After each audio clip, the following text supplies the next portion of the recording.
The first song on the album is called Badimo. Badimo is a song that I wrote in honor of my ancestors. You know, as Black people, the ancestors hold a very special place in our lives, and it benefits us and it helps us to honor them by doing rituals, by including them in our day-to-day lives, in our day-to-day existence.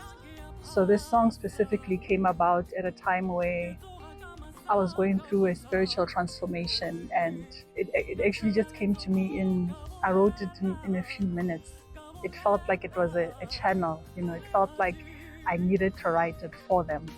So the song kicks off the album and it sets the tone for the album. The album is about growth, it's about spiritual awakening, it's about awareness, it's about consciousness. So it is first and it opens the album to set the tone for the album.